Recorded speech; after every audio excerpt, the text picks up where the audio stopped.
At the party, my wife and her girlfriends played truth or dare. They were supposed to reveal their biggest secrets. My wife, Judy, casually said to the group, "Honestly, I never loved Jason. He was just a stand-in for my first love. I married him just to find a dad for the baby inside me." Everyone went silent at first.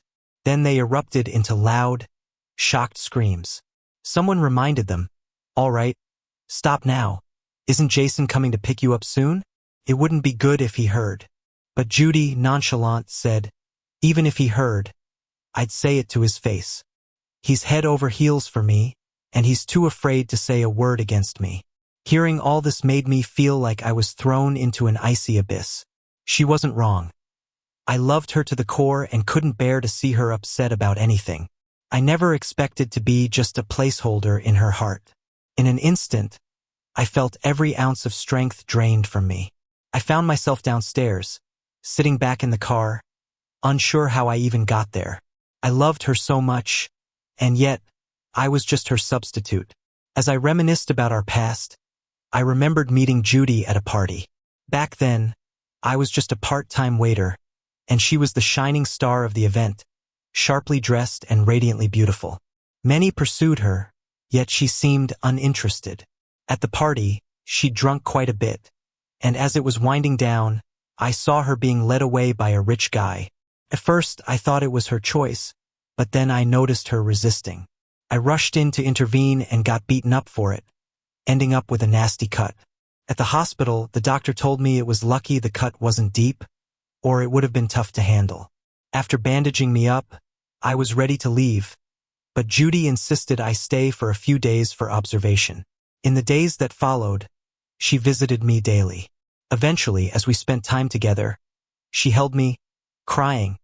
"It's been so long since anyone risked themselves for me like that. Do you like me? Would you want to be with me?" Judy was 3 years older than me. She was stunning, with a great personality. I had no reason not to love her. I nodded instinctively, and soon we were kissing passionately. I don't remember how we spent that night, but every time we made love, she'd mumble a name in her sleep, David. It made me bitterly smile. I realized I was just a stand-in for David all along. I pulled out my phone and called my boss. When he picked up, he said, "Jason, I hope you reconsider. This is a rare opportunity, and I have high hopes for you. That's why I pushed for it. I know you're attached to your girlfriend, but something about that struck a chord." Everyone knew I loved Judy deeply. She knew too, yet it seemed she merely saw it as something to boast about. "I've decided. I'll take it." There was surprise from the other end. "Well, that's great news. With international studies, you're sure to become a key player at our aerospace unit." I'd earned a master's and joined an aerospace facility, working under a mentor who also led our unit. Under his guidance, I quickly advanced, and he often boasted about me, saying I had a solid foundation and strong knowledge. He suggested I study abroad to enrich my understanding, anticipating it would take 2 years, given the future of aerospace in our country would need more globally informed leaders. Initially, I'd had reservations, but now I saw no reason not to go. After all, to her, I was just a stand-in. After hanging up, I stepped out for a smoke, when my phone buzzed again. It was Judy calling. I hesitated but answered. "Jason, the party's almost over. I'm tired. Are you here yet?" she asked. "Just got here. I'll come right up." I quickly composed myself and headed upstairs. Judy came out of the room, still flushed from the evening. "Judy, we're jealous you found such a catch from the aerospace sector. Tall, handsome, and smart," her girlfriends teased. Judy chuckled. "You all envy me for nothing. Come on, my sweet little brother." She smiled sweetly as she took my arm, and we headed out. There was a faint scent of her perfume. "Did you smoke earlier?" she asked, wrinkling her nose. "Yeah, sorry. Just some stress from work." I avoided smoking around her since I knew she disliked it. Speaking, I glanced at her abdomen, still not showing much. It seemed she hadn't been pregnant long. I wondered when it happened. Perhaps when she traveled abroad for work a few months ago. As a top magazine editor, she often traveled. Maybe that's when she conceived with David, perhaps. In the car, she had the window cracked, letting the wind tousle her hair alluringly. Her favorite music played softly. As the car drove on, I couldn't help asking, "Who's David?" She'd been singing along but turned to me. "Oh, just my ex-husband." Ah. She laughed freely, never much concerned with my feelings. Sensing my silence, she teasingly added, "Ah, jealous much?" I knew these were attempts to ease the tension. Nope. The car pulled up at our home.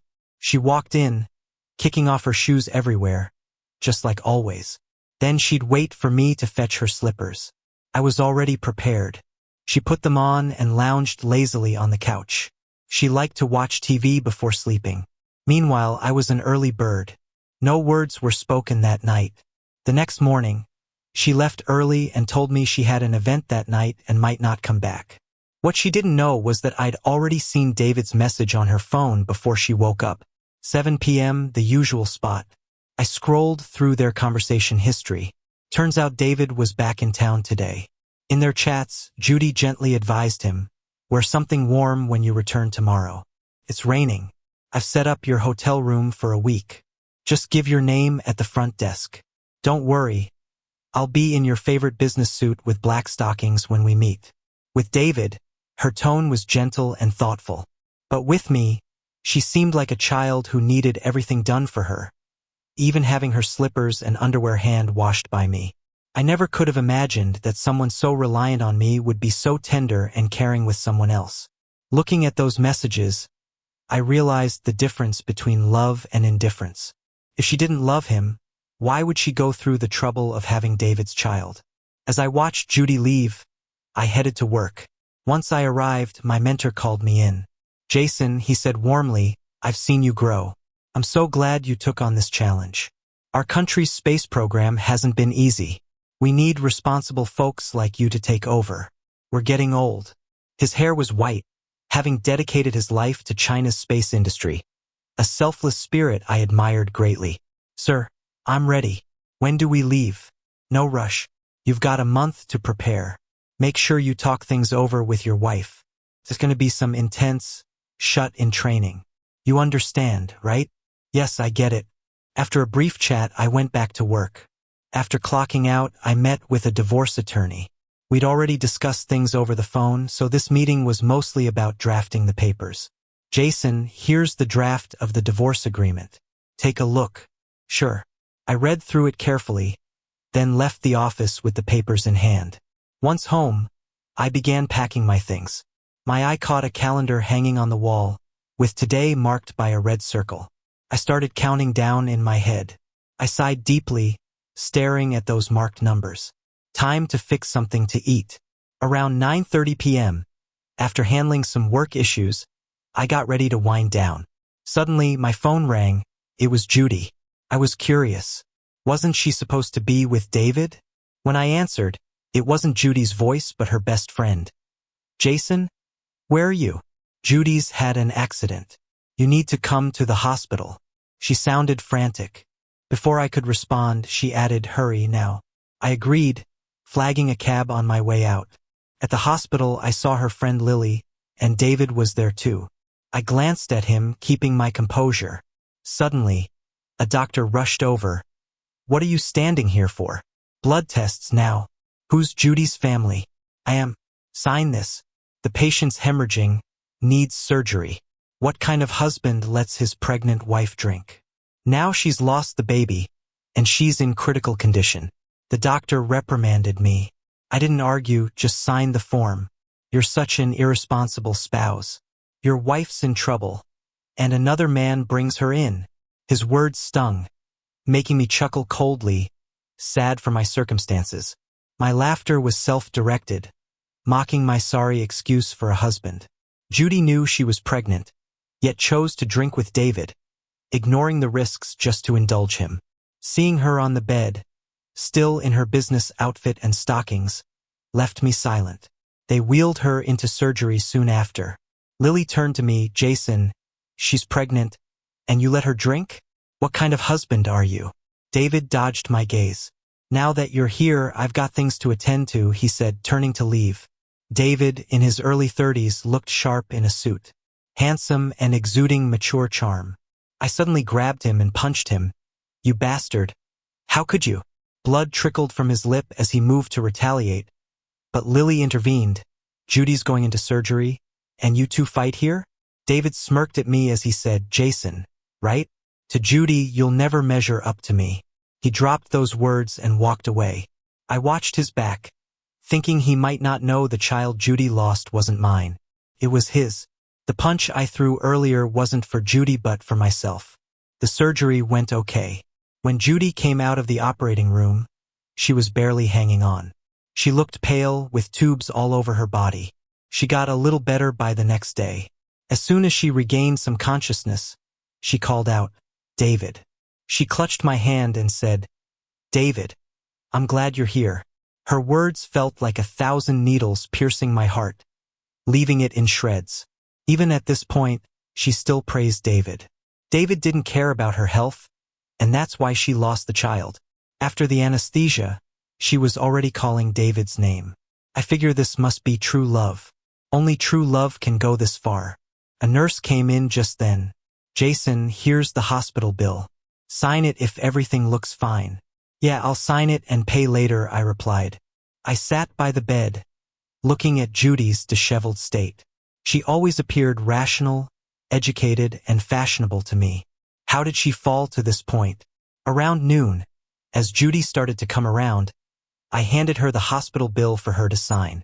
I also slipped in our divorce agreement. After she signed, she suddenly burst into tears, saying, "Jason, I'm sorry, I couldn't save our child."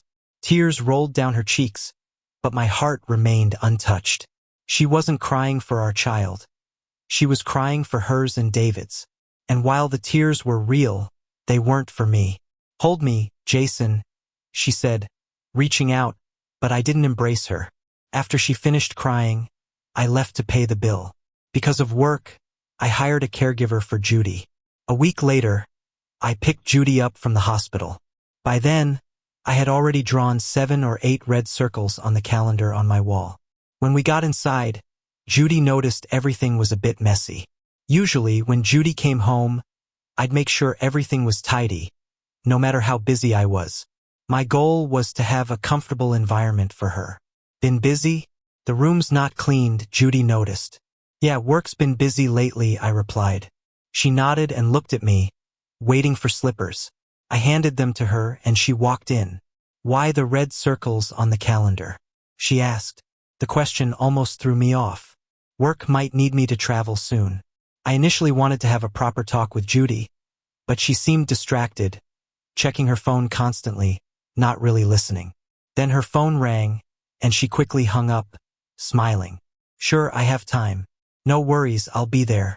I'm fine, just minor stuff." Her face lit up with a smile she couldn't hide. She seemed over the moon. After hanging up, she looked at me, finally remembering I was there.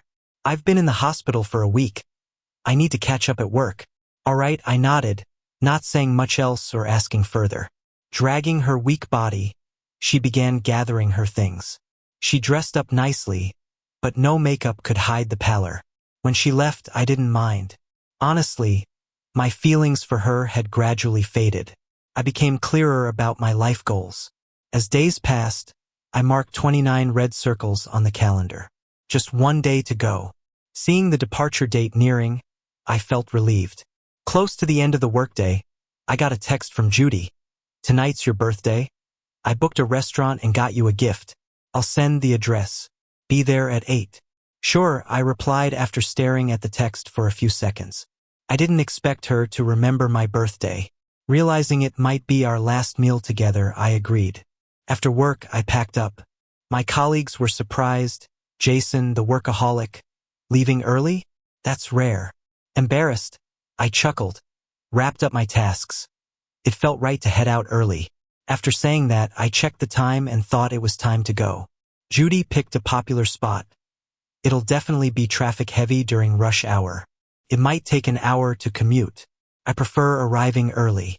I got there around 7 and sat in the restaurant, waiting.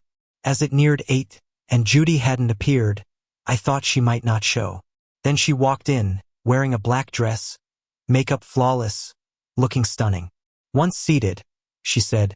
Brother, I almost ran late, but luckily didn't miss your birthday. She spoke with such charm. Here's your gift, she said, pulling out a watch. Do you like it? I took it, glanced at it and said, yes, I like it. She hardly ever gives me gifts, so this time she must have done it on a whim. Maybe it's guilt from not having my child. If you like it, I'll help you put it on, she said as she leaned over to put the watch on me. But just as she was about to, her phone rang again. She looked at it but didn't answer. When it rang a second time, she picked up. Jason, sorry, there's an emergency at work. I have to go. Okay, you go take care of it, I said calmly. She got up to leave and gave me a quick kiss on the cheek, apologizing. I wiped her saliva off my face and watched her walk away with a bitter smile. Not long after, a server came over with a cake. Seeing I was alone, the atmosphere got awkward. Still, they called over some colleagues to sing me happy birthday. Thank you, I said. Back in the room around 10 p.m., I opened my social media absent-mindedly and saw a post from Judy's friend. It was a picture of Judy and David hugging, surrounded by people cheering, and them making out passionately. Judy's lip looked almost bruised from the kiss. The crowd around them chanted, "Together, together." Judy gazed at David with eyes she never had for me. I guess that's what love looks like. I probably was never loved by Judy. Thinking about it, I was always just a stand-in for David. I had no right to be loved. The two locked eyes and started making out again, hands all over each other. I suddenly felt if it weren't for the crowd, they might have gone further right there. Judy's friend captioned it, "Lovers always find their way to each other." She must have forgotten to block me from seeing it. But it hardly mattered. I closed my phone and walked to the calendar. I marked the last circle. My heart was finally at peace. Before leaving, I sent Judy a message. Judy, let's get a divorce. After sending it, I packed and headed to the airport by midnight. After checking in, I boarded the plane. Took off shortly, much like I knew my life was about to do. After a flight of over 10 hours, I landed. A girl around my age greeted me at the airport. She looked Asian. I was surprised. When I met her, I tried speaking English. But she replied in Chinese, "Jason, I know you. You're an expert in aerospace. I've heard of you." Her words caught me off guard. Not something I expected. "Hi, I'm Amy, your colleague. I came 2 months earlier from another aerospace unit back home. I'm here to welcome you." "Thank you. Appreciate it," I said politely. We chatted a bit. Amy handed me a SIM card for local use. I turned on my phone and saw no messages. Judy was probably still wrapped up with David. I switched out my SIM card and broke the old one. Amy then took me on a cab ride, explaining some basics of life abroad. She seemed gentle and kind, and patient too. That's the impression I got in our short meeting. After getting settled, Amy accompanied me to buy some essentials. We all gathered for a meal with others who were also there to study. Then it was back to learning. We studied at a research facility, led by a distinguished figure from back home. That's how we got this opportunity. Our days were fulfilling. In 6 months, time flew. I studied diligently and shared my ideas. A year later, I successfully published a paper that made waves in the aerospace community. Even made the news. At the celebration, Amy looked at me with stars in her eyes. "Jason, you're truly a remarkable young expert from home. Achieving this in just a year is unbelievable. It's inspiring." I just smiled and didn't say much in response. I treated everyone to dinner that night. The season had brought cold weather and falling snow. On our way back, I saw a figure under a street lamp. It was Judy. Her appearance surprised me. Her eyes reddened as she ran towards me, shouting, "Jason, I finally found you." She threw herself into my arms. Amy looked awkwardly at the scene. "Jason, is this?" I didn't explain and told Amy, "You should head back." She nodded, turned, and left without another word. I gently pushed Judy off. She looked at me, tears streaming. "Jason, you're such a jerk. Do you know how long I've been searching for you? You didn't need to find me.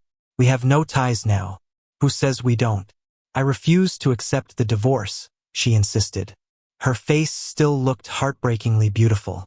I stayed silent, unsure how to respond. Don't worry, Jason. I'll change and become the perfect wife for you. No thanks. Are you with David this time? I asked. She paused for a second, looking a bit awkward. She had a strange look on her face. David and I aren't anything. Don't get the wrong idea, she said. Seeing me staring at her, she seemed a bit guilty and continued. He was my first love, but we haven't been in touch much. We only talked for work. You know, I'm the chief editor of a top fashion magazine in the country. David has been in the industry for years and has resources that could help me progress. You don't have to explain. I get it, I said. Listening to her now, I felt nothing emotionally. Do you know how hard I've been trying to find you lately? Without you, my place is a mess. No one cooks for me or brings me slippers. No one massages me when I'm tired or takes care of me. Jason, I can't live without you, she said emotionally. Funny how he didn't care when I was around. Now she's traveled so far to say these fancy words. It just seems so absurdly laughable. You can just hire a maid for that, I said. Besides, I'm not your maid. I dropped those words, turned around, and left. Are you really that cruel? Her voice called from behind. I stayed silent, having no idea how to respond. In the end, I simply didn't. Sure enough, not long after I went inside, I saw a car pick her up through the window. The next day, Amy approached me curiously, asking who Judy was. My ex-wife, I answered. Oh, is she wanting to get back together? Yeah, she is. I answered truthfully. Oh? Amy looked slightly worried, but it disappeared quickly. Then she cautiously asked, Are you guys getting back together? I stared at Amy for a few seconds. Before long, her face turned red. Why are you staring at me? Is there something on my face? Amy asked awkwardly. Nothing on your face, but you definitely have something on your mind. Focus on your studies and don't worry about adult stuff. I'm an adult too, Amy said. After knowing each other for a year, I realized Amy was just in her early 20s. She skipped grades in school. A young prodigy type. Finished her master's before her mid-20s. She's got a knack for aerospace, so she was sent abroad for training seamlessly. I'm not a kid. I'm an adult too, Jason. Can't you treat me like an adult? Sure, I can, I said. Amy's face brightened with joy. Really? Yeah, once you grow up, I'll treat you like an adult, I said with a light smile. Amy got mad, waving her fists at me, looking adorably angry. Over the next few days, Judy tried to meet me whenever she could, but I turned her down, saying I was busy. During that time, Amy seemed a bit distracted from her studies. I asked Amy if something was bothering her recently. Amy denied it. You definitely have something going on. Tell me, maybe I can help. I looked at Amy. She had a cute look, big eyes. She looked up at me. After a while, she started talking about all sorts of nonsense. She went on for about half an hour, never really getting to the point. I wasn't in a rush, just chatting about academic stuff with her, mentioning nothing else. Finally, Amy seemed like she couldn't hold it anymore and said, Jason, are you and your ex-wife getting back together? Why are you asking? I said. Just curious, Amy replied. I paused a bit and said no. Hearing that, the worry on Amy's face quickly faded. Really? That's great, Amy said happily. Why are you so happy that I'm not getting back with her? I asked. That made Amy feel a bit guilty again. I'm not happy. I'm happy for you. Jason, you're such a good person. If that woman divorced you back then, it was definitely her loss. Plus, that woman looked dodgy. If you reunite, you'll just get hurt again. So I'm glad for you. You know? Amy said, her eyes darting around. Her words made my expression slightly change. Oh, I see. I thought there was another reason. What other reason could there be? Just this one. Amy said. I see it differently. Jason, Amy's got ulterior motives for you. A colleague suddenly chimed in. Amy blushed instantly, jumping up with her hands ready to attack. The guy backed off, saying, no need to get violent. Let's talk, negotiate. Let's pretend I never said that. Time passed with such banter. Finally, it was the day Judy was flying home. On the day, she asked me to dinner, saying it'd be a farewell meal for us. asking if I was willing. After some thought, I agreed. I was supposed to dine with some colleagues tonight, so I had to inform them I'd be having dinner with Judy. After letting them know, I left. Amy told me, "Go have dinner, but come back early." "Sure," I replied. Before long, I met up with Judy. Looking at me, Judy said, "Jason, we're strangers. I hope this is our last meeting," I said. Judy's expression slightly changed at that, but she didn't say more. Okay. During the meal, she started to cry again. I didn't say a word. I waited until the meal was over. Judy got up to leave and said to me, "I won't forget you." I just looked out the window, pretending I hadn't heard anything. That was our last meal together before she returned to her home country. I went ahead and blocked all her contacts again. On my way back, it was already pretty late. When I got to my doorstep, I saw a figure standing under the streetlight. I walked towards it, feeling a bit on guard. After all, at night, the safety around here isn't that great.